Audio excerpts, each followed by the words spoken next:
Ever wondered why Americans say break a leg when they wish you good luck?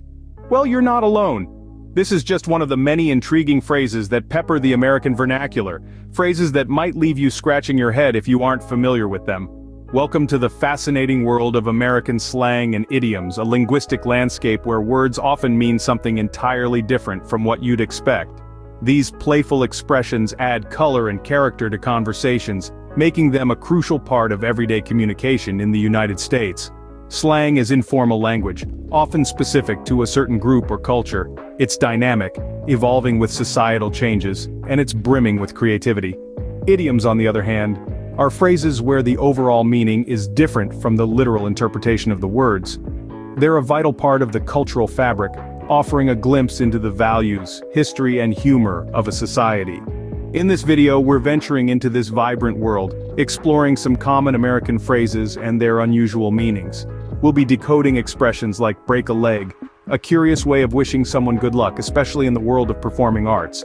Then there's bite the bullet, a phrase used when facing a difficult or unpleasant situation head-on. Kick the bucket might sound like a strange thing to do, but it's actually a euphemism for dying. While under the weather doesn't necessarily mean you're standing beneath a rain cloud, it simply means you're feeling ill.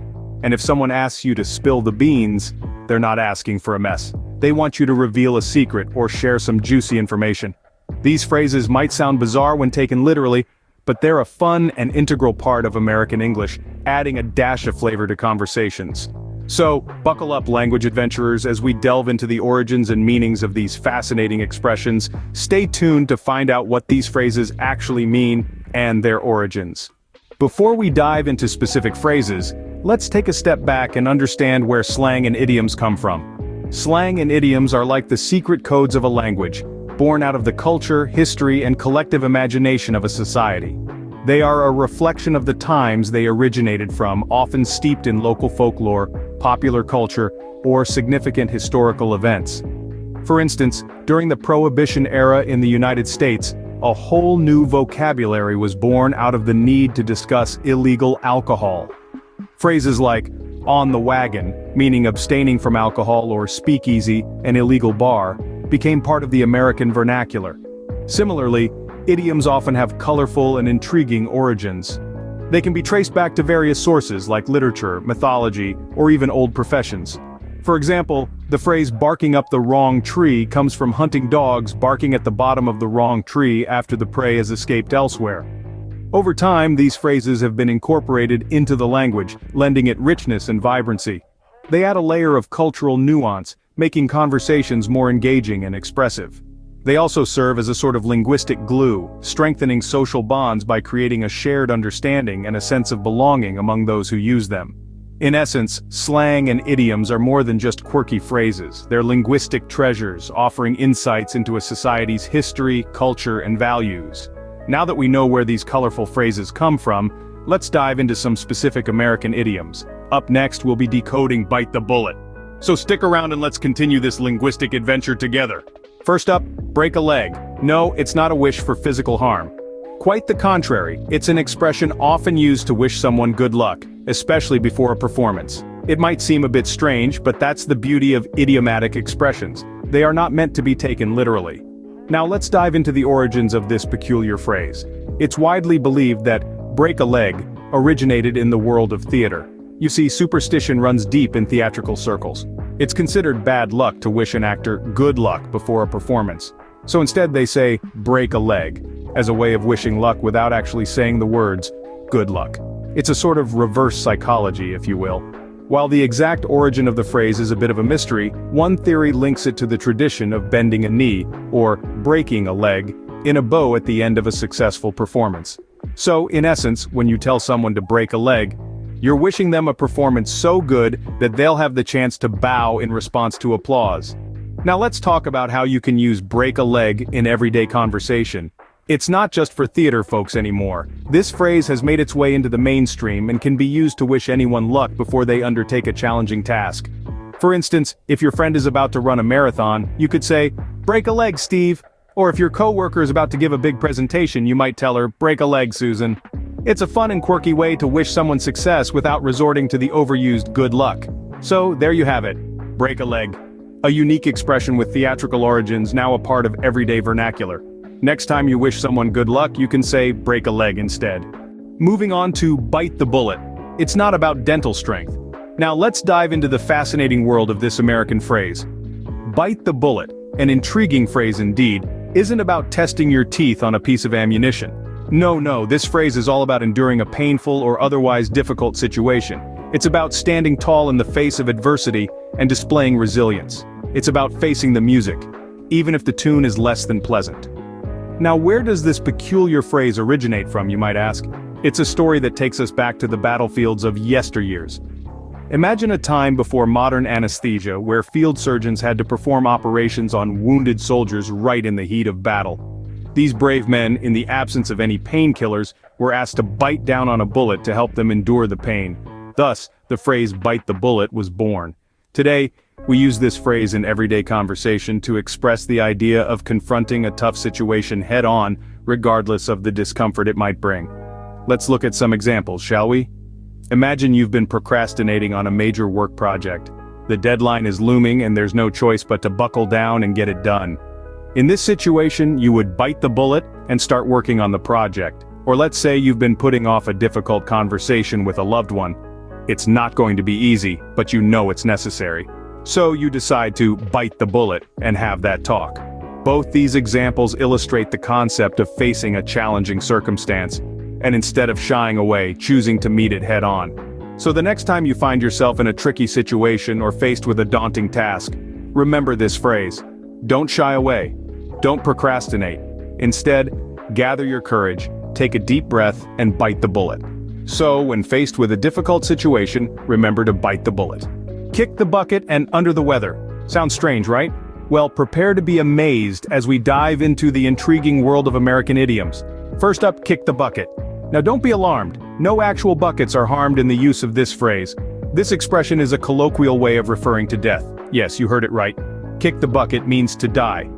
This idiom, believed to have originated from Old English farming practices, is often used to discuss death in a more lighthearted or less direct way. For instance, instead of saying, "Old Mr. Johnson died last night," you might hear someone remark, "Did you hear? Old Mr. Johnson kicked the bucket." Moving on to a less morbid idiom, let's talk about under the weather. If you're picturing someone literally standing beneath a rain cloud, let's clear up the confusion. When someone says they're under the weather, they're simply expressing that they're feeling unwell. This phrase is believed to have nautical roots, tracing back to the days of old maritime traditions. Back then, when a sailor was feeling seasick, they'd go below deck, hence, under the weather. Today, you might use it when you've caught a cold or are just feeling a bit off. For example, if you wake up with a headache, you might say, "I think I'll stay in bed today, I'm feeling a bit under the weather." So there you have it. 2 more American idioms to add to your linguistic arsenal. They might sound strange at first, but as you begin to incorporate them into your daily conversation, you'll sound more and more like a native speaker. Remember, language isn't just about grammar and vocabulary. It's also about culture, history, and sometimes even a bit of humor. So next time you're feeling under the weather, you can express it in a more colorful way. Scene script. Lastly, spill the beans. It's not about clumsy cooks. No, my friends, this phrase is all about revealing secrets. When someone spills the beans, they are letting out a secret, maybe by accident or maybe on purpose. But the result is always the same. The cat is out of the bag. Now, you might be wondering, how did such a phrase come about? Well, it's believed that spill the beans could have its roots in ancient Greece. Yes, you heard it right, ancient Greece. Back in those days, voters would place either a white or a black bean in a jar to cast their votes. White meant yes, black meant no. If someone accidentally or purposely tipped over the jar, spilling the beans, the votes were revealed prematurely. Hence, the phrase "spill the beans" came into being. But how do we use this phrase in everyday conversation? Let's consider a few examples. Suppose you've planned a surprise party for a friend, and another friend, not realizing it's a secret, mentions it to the birthday person. You might say, "Oh no, you've spilled the beans." Or, maybe you're watching a suspenseful movie, and a friend who's already seen it reveals the ending. You could exclaim, "Why did you have to spill the beans?" In a more serious context, let's say someone at work reveals confidential information about an upcoming project. You might hear, "He really spilled the beans on that one." The phrase can be used in both lighthearted and serious situations, but the meaning is always the same, letting a secret out. So there you have it. The next time you hear someone say spill the beans, you'll know they're not talking about an unfortunate kitchen accident. Instead, they're referring to a secret that's been let out in the open. And who knows, maybe you'll find yourself using this phrase in your conversations. Remember, language is a living thing, always evolving and always fun to explore. From now on, when someone reveals a secret, they've spilled the beans. We've explored some fascinating American phrases. But what impact do they have on our language and communication? You see, these phrases play a crucial role in making the language more expressive and engaging. When we say spill the beans or kick the bucket, we're not just communicating a simple idea, we're painting a picture, telling a story, and making our conversation more vivid and colorful. It's a way of adding spice to our language, of making it more flavorful and interesting. But these phrases don't just add color to our language, they also contribute to cultural understanding and connection. When we use these phrases, we're tapping into a shared history and culture, a shared understanding that connects us as a community. They're part of our cultural DNA, a reflection of who we are and where we come from. And for non-native speakers, understanding these phrases is crucial. It's not enough to know the words. To truly understand and communicate in English, you need to understand these phrases, these cultural nuggets that give the language its character and charm. So understanding these phrases isn't just about language. It's about understanding culture, history, and people. It's about connecting on a deeper level, about seeing the world through another's eyes. So keep exploring, keep learning, and keep adding to your linguistic toolkit. Because every phrase, every idiom, every slang term is a new window into the fascinating world of language and culture. Now you've got a handle on some popular American phrases. Let's jog our memory a bit, shall we? We started off with break a leg, a theatrical term of good luck, often used when wishing someone success. Then we moved on to bite the bullet, an expression referring to enduring a painful or otherwise unpleasant situation that is seen as unavoidable. Remember kick the bucket? A humorous, albeit a bit morbid, way to refer to someone's passing. And then there was under the weather, simply meaning feeling ill or out of sorts. Last but not least, we spilled the beans on spill the beans, a phrase used when revealing a secret or the truth about something. These phrases, steeped in history and culture, add flavor to our everyday language. Start using these phrases in your daily conversation and sound like a native American speaker. Stay curious and keep exploring the fascinating world of language. Until next time.